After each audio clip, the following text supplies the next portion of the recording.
everybody. Hope you're doing marvellously well. Back here with Mr. Ulrich Wild. How are you? Good. How are you? We're at your studio, The Wilderness. Indeed. And you are in the wilderness. Yes. Yeah, there's a few angles to the name. Right. The wildlife that's coming through, it's skunks and possums and coyotes and what have you. That's one thing. Then our children. Yes. There's my last name, obviously, and the general state of the music business. So I think it was. So it has it's more than a double entendre. It's like a quadroon. Yeah, it's a something. Something. All right. Yeah. This is exciting. Ulrich produced, engineered, and mixed the Wisconsin Death Trip by Static X. That was a long time ago. In fact, I believe you were telling me earlier, 20 years ago. 20 years ago. That's crazy. I know. Showing my age. You don't look a day over 21. I hear 50's the new 49. Oh, okay. All right, so what we have here is we have Push It. Yes. And I'm really, really excited to go over this song with you. So firstly, what can you tell us about, how did you meet the band? How did you get the gig? Well, I got the gig. I was Terry Date's right-hand man for quite some time. And the band wanted Terry, and they couldn't afford him, so they got me. So that's how that one worked out. And well, that's how the business works. Sure. And one of my lucky breaks. We got along really well, and 20 years later, here we are. So fantastic. Yeah. Where did you record? Funny story. We recorded the bulk of it, the instruments, at a studio called Grandmaster. It's a total coincidence because that's where the Foo Fighters did The Colour and the Shape, and we've been talking to Bradley Cook about that album. Oh, okay. So this is... many records were made in that. Many great records, obviously. Yeah. Didn't Tool work in there too? I believe so. I think so, yeah. Tragic Kingdom was done there as well. Yeah. So that's where we recorded all the instruments. The drums were recorded on plywood in their rehearsal space. On plywood? Let me explain. Please. Yes. Explain away. They wanted to have this hybrid kind of record where they wanted this very machine-like a rhythm track with a live feel associated with it, right? So what we ended up doing, all the kick and the snare and the toms are triggered. There's not one live sound in there for kick, snare, and toms. So what they did, they Koichi got plywood and piezo microphone parts from Radio Shack, glued them onto the plywood and stuck them onto the toms and the snare, and can't-plate the drums, and they used those as triggers, and recorded into it's not a Mac Classic, it was the next one up. Right. I don't remember, but... Yeah, it was old school, super old school, like the original iMac, the little cube thing, right? And into opcode vision. They recorded that, and then we dumped it into. Then we spit out kick and snare samples. Yeah. We pumped those. We recorded those on tape. Yep. And then we overdubbed cymbals. We basically went and played the drum kit one more time, but this time the cymbals without the actual toms and kick and snare, and we recorded that and a room sound along with it. So now we have a complete drum kit that sounds very machine-like. Yep. And that is the drum sound for this record.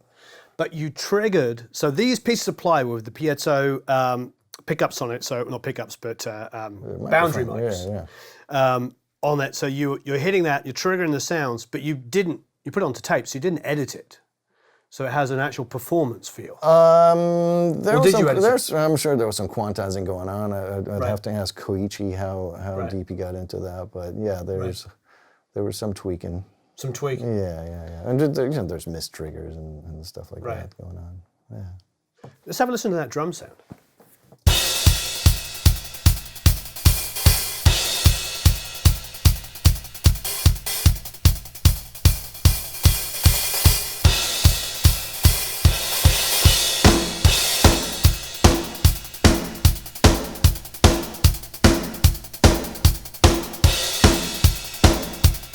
hear the hi-hats is all live, the cymbals are live, so they don't sound artificial at all. But the kick and the snare, super disco. Yeah.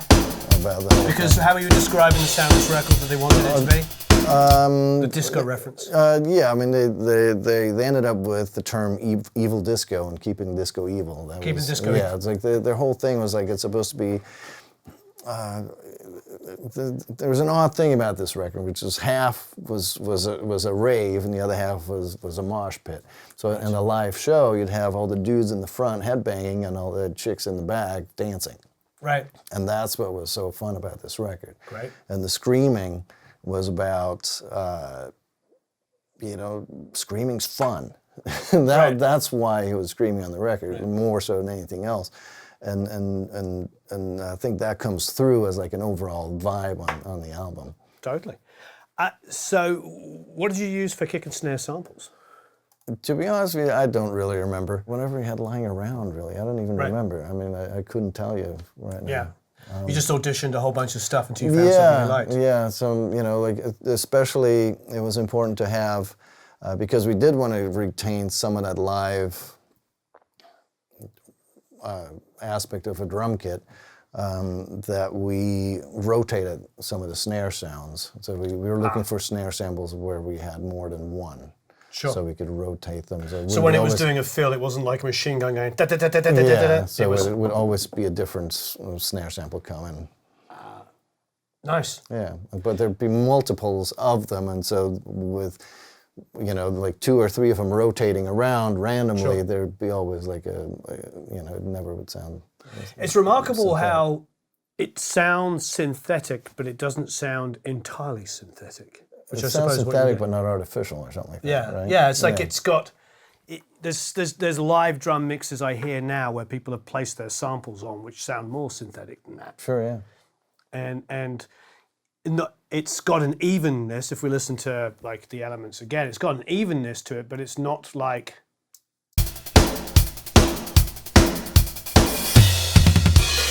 Ooh, what was Tom? It's dead toms. Right. The thuddy toms. Yeah.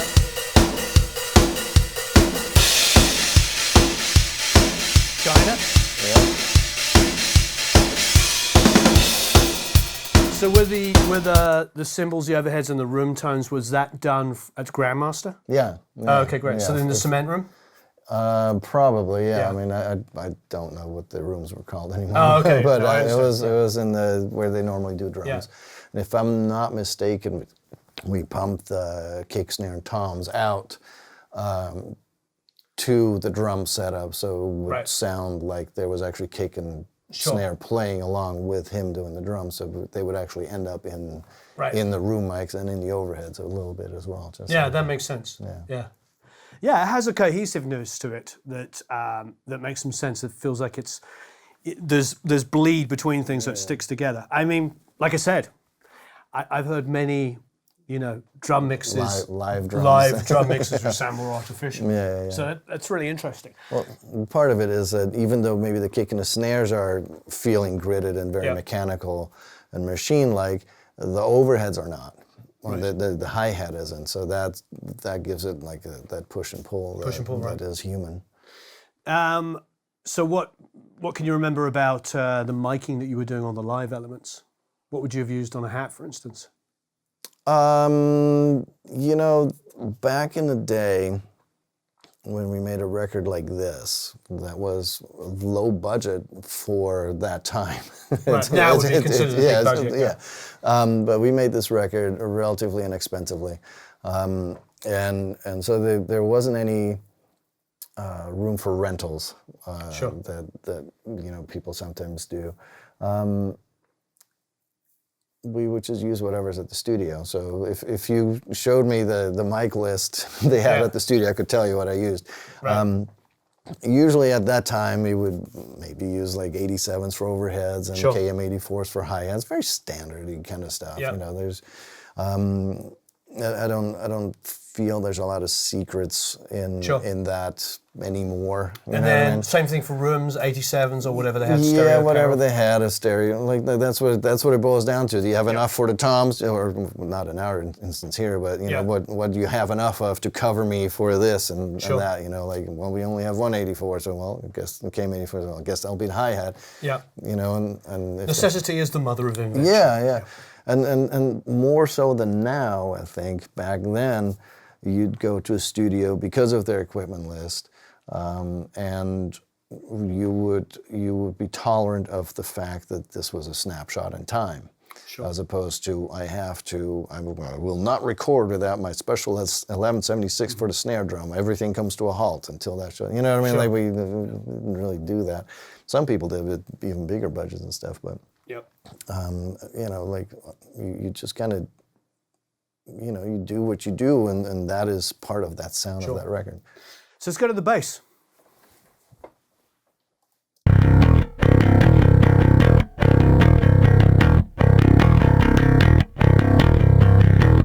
There's the bass. Love it. It's got such a sponginess to it. There's the riff and there's the bass. I mean, this is a very simple song. You know, there's basically one riff and a couple of chords in the middle, and that's it. Yeah. Which is a sign of a good song sometimes. Yeah. What's your recollection of the bass, of the amp, or any other stuff you can think of? To be honest with you, zero. Because I know that Tony uses, for a long time, ended up using SWR. Right. And he's a very good bass player, and in my opinion, very underrated. Sure. How he can put, this is a particularly good example because he just kind of goes along with the riff, but very often he has some really cool bass lines that go along with what the guitars do and what have you. His sound is kind of unmistakable. Like you know, a lot of the sound is in the right hand, the picking hand. Right. Much more so than the equipment. Like you can put any like well-known guitarist onto any amp, and you wouldn't know who it is. But just because you get their equipment doesn't mean you play anything like them. And I had the Uber ride over here, and my Uber driver put on like a live album, and we're driving along, and this guitar starts playing at the beginning, just like noodling solo. I'm like, oh, it's Dire Straits. I'd never heard the live album. It was just the beginning of something that went into another Dire Straits song I didn't really know. I mean, I love some of their music, but it's that, isn't it? Some musicians just have so much personality in their playing that even when they're playing something randomly, you know it's them. Yeah, absolutely. Yeah, I agree. So what do you think would have been at that time your typical kind of bass recording? It was a DI with an amp? Most likely, yeah. I mean, I always shoot for getting a DI down, and I go more so now with like multiple bass tracks than back then. Back then it was DI and an amp track. Right. So whatever amp he was using at the time, I would have recorded that with like an RE20 or again whatever they have available. Sure. That makes sense to use on a bass at the time. I can tell you that I've changed my approach to bass miking since then, I'm quite certain of it, due to a happy accident in a studio once. What was the happy accident? I had a bass cap set up, and somebody came in, we've got to do percussion, you only got 10 right now. Okay, so we rushed in and set him up, put on a 451 for whatever it was that he was percussioning, and it was time we're done with percussion, and it's time to go back to bass on whatever else song. And it was kind of a big confusing day, and not everything was labeled the way you would want sometimes. And so it was like, where is it? Where's the bass track? There it is. That sounds great. Turns out that was a 451. Right. Not exactly an ideal bass position. Yeah. But ever since, I've been using small diaphragm condenser microphones on bass. And have you been pulling them away from the bass cap quite a bit? No. But you just put them on there and get that sound. I don't know. There's something about the small diaphragm condensers that I like. Well, do you favor the low end from the DI because it's cleaner, and then have all the personality of the bass amp maybe with the small diaphragm? It depends on the player. Right. It's just flat out depends on the right hand. That is very much like a consistency of a player and stuff like that. So fantastic. Yeah. Okay, next up, this is some guitars, which I love the guitars on this song. Yeah, this one I know more about.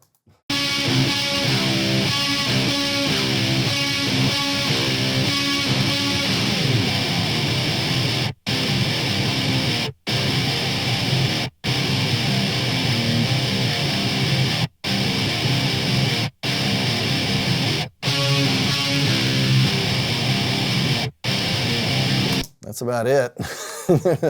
there's some more in the bridge. Oh yeah.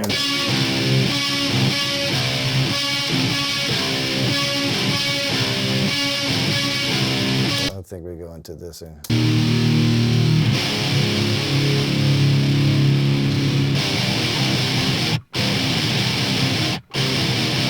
Super simple.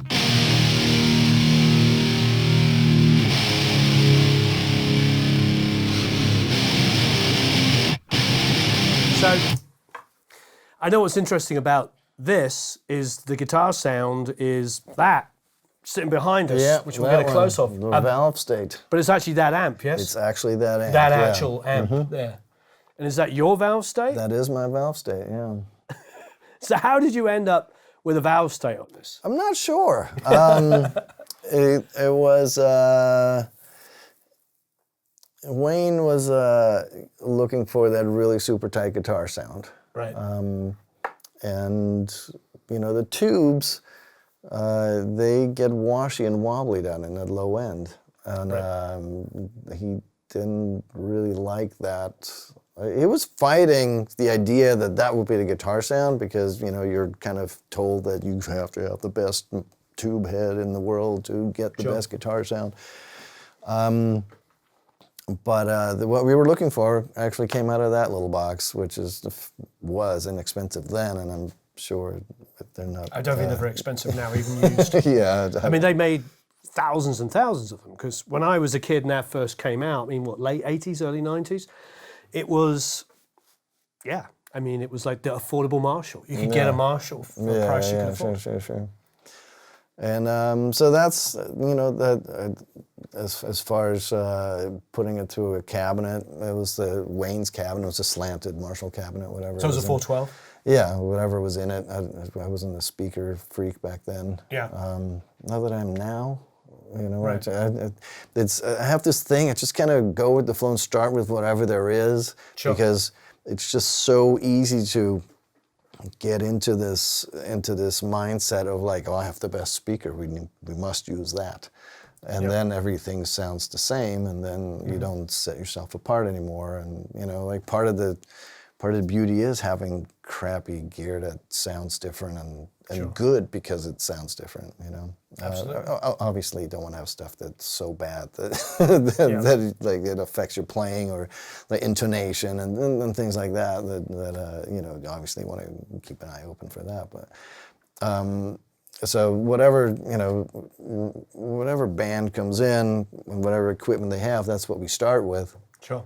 If we can't get what we want, then we move on to something else. I think it makes perfect sense. Plus, if you're working with somebody for the first time, it feels good for them to feel trusted. Absolutely. They've come to a certain place. They might be completely unhappy with what they have, and that's a different story. But you know, they've cultivated a personality, a sound, an identity upon which you want to build. You don't want to say, no, whatever you've done up to here is crap. And like, well, if that was the case, why am I here? You know what I mean? Like, you want to build on what they've accomplished so far, and help them reach new heights. It's not my record, you know what I mean? It's like we're helping other people attain new levels. You know? And I think all of us, especially artists, are looking for validation. And if you're like, oh, I like your guitar sound, guitar players can be like, hey. And gives them a confidence. Exactly, like I can do right, as opposed to everything I do is wrong. You know what I mean? And just, you know, like we want to build them up. You know, take definitely. Them down. Any pedals you can think of, or was it just straight into the amp? I'm guessing there probably is a noise suppressor, and that's a big thing. That's what I was wondering about, the cutout. Was that done afterwards? How were you getting that gating to be so unbelievable? Or were you doing that on the console? No, that's played and just like a gate, like probably SSL gate. You're using the SSL gate? Yeah. Because the way it shuts off and then comes back in, it's like it's taking a certain amount of hand hit before it comes on. Yeah, I mean that's all in the playing. Right. You know, that was the thing. You know, like if you listen to, I mean, they're big fans of Pantera and Dime really, you know, had that down. Of you know, that tightness of playing 2 tracks exactly the same, and we would sit there and he wouldn't move his hand, the right hand or the left hand, to keep that attack exactly the same until we were done with the tracks. Because even just the slightest motion of the right hand will get the attack to a different place, and it won't, you know, it'll throw it off. And so yeah, I mean, a lot of that stuff is just, and Wayne was a machine. Like he, not on this record, it was a few records afterwards. He said, "I'm so used to playing to a click track, I don't need pre-roll." I was like, okay, well, we're gonna have to test that. I mean, that's a statement. And so we gave him 1 beat pre-roll, and that is all he needed. It was like he's a machine. Yeah, and so it's fantastic. Yeah, just a robot, and good for him because he didn't particularly like playing things over and over again, because you know, I guess there's a certain boredom to it. You know, obviously you play the same thing. I mean, it's one thing to play a show every night, but one song over and over and over, you know, it does get tedious and boring. So if you are good enough to get it done in a couple of takes really super tight, then more power to it. Well, that and also speaks to good production as well. Because I've been in a room as an engineer, and I'm sure you've experienced this, where you watch a producer working a musician so hard and you're thinking, we got the take 10 takes ago. Yeah. If there's one bar to fix, just fix the bar. Make the guy play it 50 more times. Or try to get a lead guitar sound for 2 days and completely have a guy completely uninspired. Yeah. That can happen too. You want to. That's why. What's the best microphones? Like the one that's in your hand when you need it. You know what I mean? So speaking of microphones, what was this? 57s? Probably. Yeah, I'm a big fan of 57s and 421s. Would you have combined the two? I certainly have in the past. Right. And this is a Grandmaster console, so it's all those beautiful Neve pre's. Indeed, yeah. Any compression going in, or? Never for rhythm good tracks. Right. They've already got all the distortion you need. Yeah, pretty much. We can always compress later, but you know, like for rhythm tracks, I usually keep them pretty bare bones. Right. Great.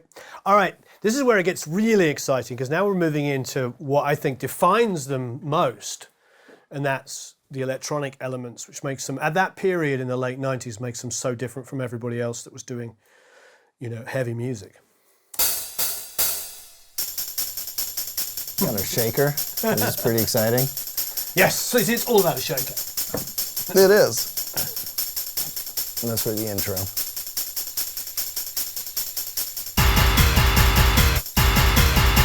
Nice. Goes right along with the riff. So what is it, do you remember? Yeah. Go! We got a little vocal effect in there too on this stem. Go!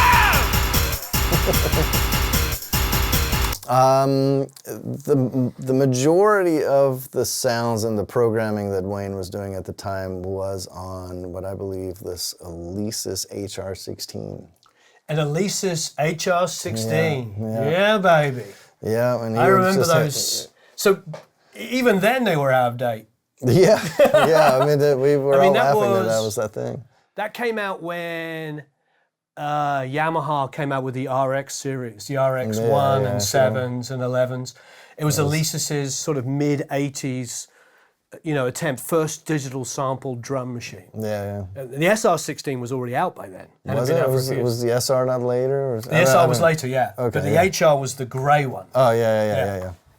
I remember them. I used to have one, but the pads used to break on them. Yeah. And they'd get stuck. So we'd take what he programmed into this thing, we'd lock it up via MIDI time code to the opcode thing. MTC. Yeah. to the opcode program in that little old Mac, and then dumped that via SMPTE. Locked it all together and dumped it Strike to track of track by SMPTE, track. And they only had 4 outputs or two stereo outputs or something. So we'd have to just do pass after pass after pass of getting these sounds separated out. Oh, God bless it. Out of an HR-16. Yeah. Nice. Yeah. And then Koichi got himself it's a groove box. It was a groove box, the 303, the Roland 303. Yeah. He got one of those that he did these things. And Koichi was great because we was like, Koichi, we need something in the bridge, like something, and we'd give him an idea of what sort of we were after, And then Koichi would go on into Koichi World and do things. That's not Koichi. That's the wrong section. Here it is. This is the one. There we go. Cool.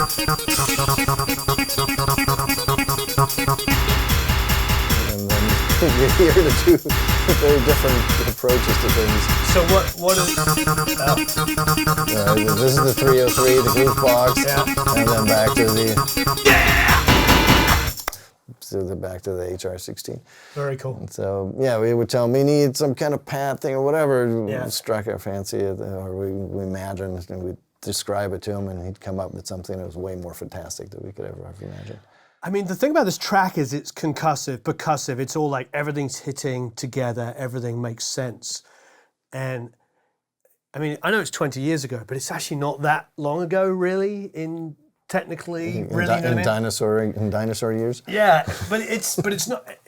Now you see, I get records now to look at to mix. I'm sure you do too. Where this is like the first 10 tracks. Oh yeah. And then there's another like 100 tracks of percussion that's all playing ultimate different. This is so focused. Every part makes sense. Well, that's the thing about analog tape. It made you make decisions. Right. You can still work the same way, but you have to make decisions. It comes to guitar tracks. You don't record like the 3 microphones for each take, because it drives you crazy. Mix that stuff down. I understand some people don't have the capability of mixing things down, so I get it. But if you have one performance, one finger, one sound, that's no decision. That's like, I just want it louder, or I want it to the left or to the right, as opposed to change, like moving things around. And so, if you go, I'm sure there's a 48 track thing with, like the kick and the snare samples and, everything, the programming and the vocals and stuff. But, we made decisions. We put them down, and that was it. And the beauty of that is there's never like a where's audio 06. Know what I mean? Like locate and find whatever. Yeah. There's no like little missing pieces. Everything's on tape. Yeah. So for the vocals, do you remember your vocal mic, your preferred vocal mic? That's actually a funny thing. Again, the one thing you don't want to do is piss a vocalist off by looking for a mic for too long. Right. So it's easier to fix a less than ideal vocal sound than it is to fix an uninspired performance. So I can't tell you what mic I was using. Could have been C12, could have been a 57, could have been anything. All I do know is that he was recording all the way in the back in the dark booth by himself, maybe with Vanessa, and he had a big 5-pound bag of M&Ms that he was chomping on while he was doing vocals. You know what's so surreal? What does that remind you of? Michael Beinhorn and Marilyn Manson. Yeah. Would eat candy, chocolate, to get his throat always to have his saliva in it, so they could get this thing. Yeah, it just coats it. I don't know, produces the saliva, smooths it. I don't know what it is, but yeah. This is really cool. Marilyn Manson does the same trick. I hear chocolate is a big trick for radio people too. Really? Yeah, I don't know. I need chocolate. Dang it! Bring me some chocolate, there, young Rob. No. Yeah, with radio you can't see you, so you gotta. Oh, okay. So if I got you chocolate dribbling out, that, and you want it to be presentable for a YouTube channel. So, but again, this was a Grandmaster. So Neve, what are they? 1073s, 1081s? I think they're 1073s, if I'm not mistaken. Yeah, I can't remember. But yeah, so anyway, Neve And pre. I always double compress things. Probably two 1176s or an 1176 and LA two-way or something like that. Okay, cool. Yeah, I double compress. I usually go 160 1176, but yeah, I mean it could be. I stole that from Jordan on the mix on the vocal. Yeah. So. Yeah, and then we double compress it again after in the mix. And so, I mean, there's so much compression on some of this stuff that's. So speaking of which, where did you mix? I mixed it at Master Control in Burbank. That was. I don't know that place. It's gone. It was on Burbank and Hollywood Way. I know the area you mean. Yeah. It's a red brick building. It's kind of like a roundish, like a weird entrance. And it was an SSL? It was an SSL.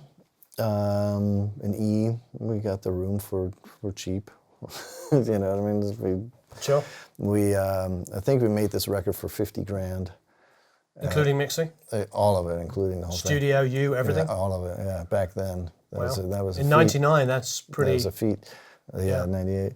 So it was recorded in 98, came out in 99? Yeah, I think so. The interesting part is they made a video for I'm with Stupid for $250,000. Made the record all in, everything, studio, producer, everything for $50,000 and spent $250 on a video. To give away for free to sell the album. And you'll wonder what happened. This is why this is called The Wilderness, because the general state of the affairs.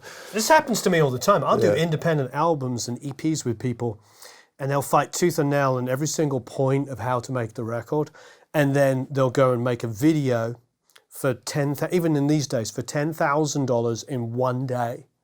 I'm like, we just recorded a bunch of songs for that. Yeah. I mean, that's the world we live in. It's good times. Those are the hasn't battles. changed, is what I'm trying to say. Yeah. Even in these smaller budget days, people will still. Yeah, just not quite figure it out. Yeah. Okay, so you mixed it SSL. Anything fun, unique? Did you bring any gear in? Was there any outboard stuff that you fancied that you liked while mixing? Probably not. Again, the budget was not such that we would be able to So rent just a the bunch of stuff. 4000E. Yeah, and whatever gear they had. I'm sure they had, like the PCM42 delays and, like the 160Xs and a bunch of 1176s, some de-essers and what have you. But you remember the beauty of that is when you have 4 de-essers and 8 vocal tracks, somebody's not getting de-essed with those de-essers, Yeah. So either you make do or you sidechain things or whatever. Also effects. I mean, yeah. In 98, 99, I made lots of records, and I'd go into a studio and they'd have 2 delays, 3 reverbs, maybe. If that. Yeah. And you had to get a snare reverb, a guitar reverb if you wanted it, a vocal reverb, room tones, maybe you wanted to make your room bigger on. The point is you were sitting there like figuring out what's going into what. Now you can open it up and unlimited. Unlimited, have a reverb on every track. Yeah. I still like putting it all through the same 2 or 3 reverbs. You do? Even now when you're mixing in the box, you do that? Yeah, just to tie it together. Right. It's one of those things when the snare and the vocals go through the same reverb, they belong together. Right. Corrosive, tainted by my sin, I'm spilling blood and I can't hardly contain it. Corrosive, hollowing the hands, stiffing, I eat away, eat into the surface. Yeah, you push it. Yeah, you push it. Yeah, you push it. Yeah, you push it. You push it. You push it. That's Tony doing the background vocals. Oh, wow. I can't do all that. It sort of reminds me, I don't know, when I hear that, maybe this is my naive Englishness, but it sort of reminds me of like WWE or something. It sounds like, oh, here we come. It sort of sounds like a that these guys are about to get into a wrestling match. Yeah. You know what I mean? He's ready for battle. Yeah, exactly. Yeah. That's well, that's the funny part, because in some ways this is really like heavy kind of music. Yeah. But there's a very presentable, dancey, fun aspect to it. And there's some humor to it. There's a bit of fun to it. Exactly. One thing about Wayne was that all his vocals are doubled at the same level. So what you're hearing is 2 vocals. Yep. Sometimes up to 4, just to smooth things out or get it really thick and wide. Yeah. Again, just be super tight about it. How would you pan if you had 4, for instance? All straight up the middle. All straight up the middle? Yeah.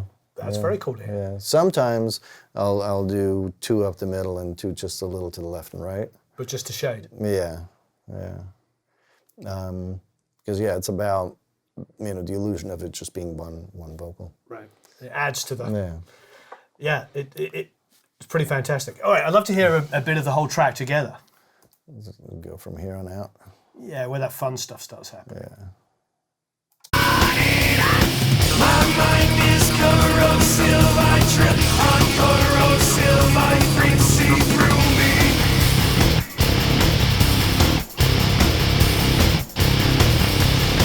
My eyes are explosive, I feed on it back out, crucify me. Yeah, you push it, yeah, you push it, yeah, you push it. You push it, you push it, you push it. You push it, yeah, you push it, you push it, yeah, you push it. You push it, you push it, you push it. Yeah, the way the gate comes on and off on the SSL gives it just a really unique kind of like a choking that you can't, because it's going to be set to the transient hitting a certain point, so it's not going to get the initial strum of the guitar. It's as the pick hits it, the majority of it hits it, that's when it opens up, so it goes it almost feels like there's a noose around it and somebody's pulling it back like there's no forgiveness. It's Sure. you know what I mean, where the rope has a little bit of slack, it pulls it, and and then suddenly bang, you're pulled back. Sure. Yeah, I love it. I love the visuals. To me, isn't that one of the fun things about music, is that you get these sort of feelings. Oh yeah. I've talked about this many times before, but the first time I ever heard Black Sabbath and their first out was the first album, and I just remember the dong. Oh sure. Yeah. Dong, and my hands are doing it again, standing on it, and you're looking at the cover, and you see like, is that a witch walking through the woods? Yeah. And there's the church, and you hear it. And your mind goes crazy. That flat 5, and it's just like the tritone, and you don't know. I mean, I'm intellectualizing now, but at that time you're like 11 years old, and you're just like, what is this? This is the devil's music. Exactly. And I just love it. I love it that we can have these visceral reactions, and it creates so much imagery. It's really fantastic. Yeah, I mean, it's the visuals that go along with music. Like even in live shows, you never say, I'm going to go hear so and so play. I'm going to go see them play. Yeah. Like it's even in that vocabulary. Definitely. And how many times have you gone to see a band, absolutely loved the show, and then maybe, I don't know, later you get a chance to hear a live recording of the show, and you're like, ooh, it's really sloppy. Sure, but you did not care at the show. Because that guy's sliding across the floor playing that riff. Because you got that energy and that visual along with it. Yeah. It all makes sense at the time. And the hard part is capturing that in a studio recording. Sure. And I was told by my manager once that the recording, the studio recording, should be an advertisement for the live shows. Like, you listen to the records like, I want to see them live. And when you see them live, you're like, I want to buy the record. Like, it should work both ways, and not disappoint either direction.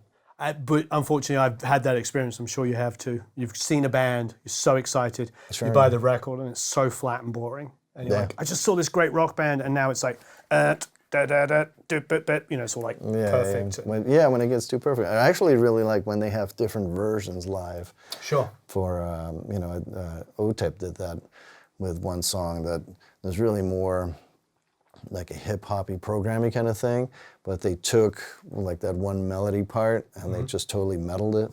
And, Nice. and it's like one of the coolest things ever to like go see that and have it be like this different experience from the record. And they're both cool. You know, I agree. That's what's so fun. Thanks for doing this. This is amazing. Yeah, for sure. You rock. Please leave a bunch of comments and questions below. I don't know, do you ever see the band live? I'd love to know a little bit more about that as well. Obviously, that's never going to happen again with Wayne's untimely death, unfortunately, but amazing recording. I love the energy. 50 grand back in 98 was like people were making demo deals. They were getting demo deals for 50 grand. Yeah. 98 was the time when money was pumping out people's ears. Who was the label? That was Warner Brothers. They didn't even know what to do with this record when they first got it. I mean, this record must have got into profitability after about week 2. Pretty much, yeah. They they actually weren't going to release it. God bless. But yeah, there's a funny story of how it ended up getting released. But since it's only hearsay at the moment, I don't want to go name any names. Well, you don't say the names. What's the story? Well, the story is that somebody that did not work at Warner Brothers at the time, but heard it, told them to go with that one. Yeah. And he was there for a day, and they went with it. And they only shipped 7,500 copies the first week, and they sold out all of them in the first week. Right. And so they went like, maybe you should print some more and send them out. I mean, I was touring with like Godsmack in 99, 2000, and this was huge. I mean, all of the bands around this genre were it was absolutely massive. But all the radio at the time was playing ska in LA, and in New York they weren't playing it. And what they didn't realize is in the middle of the country, people were going nuts for bands like this. Sure, yeah. Because we were on tour, we didn't know anything about it. We're opening up for Godsmack, like, who's this? And we're like playing in New York. I remember we played, I want to say the Bowery Ballroom to like 50 people. It was like us and Godsmack and another band I don't remember the name of, playing to 50 people, completely like empty and embarrassing. And then we drive for like, 5 hours. And I don't know if it was Wisconsin. I think it was like Iowa. Or I don't know where we were. We go somewhere. And as we were pulling up in the middle of the day, and I remember looking at my itinerary and it said, our show was at 3:30 and Godsmack were on at 5. And I'm just like, what? And we're pulling up at like 1. And as we're pulling up, there's kids lined up around the outside of this building 2.5 hours before the first band goes on. And I'm like, maybe there's something to this music. Right, maybe, Right, marvelous. Once again, thank you. Yeah, for sure. Thanks for having me. Thank you. Have a marvelous time, everybody. Please leave a bunch of comments and questions below, and we'll see you all again very soon.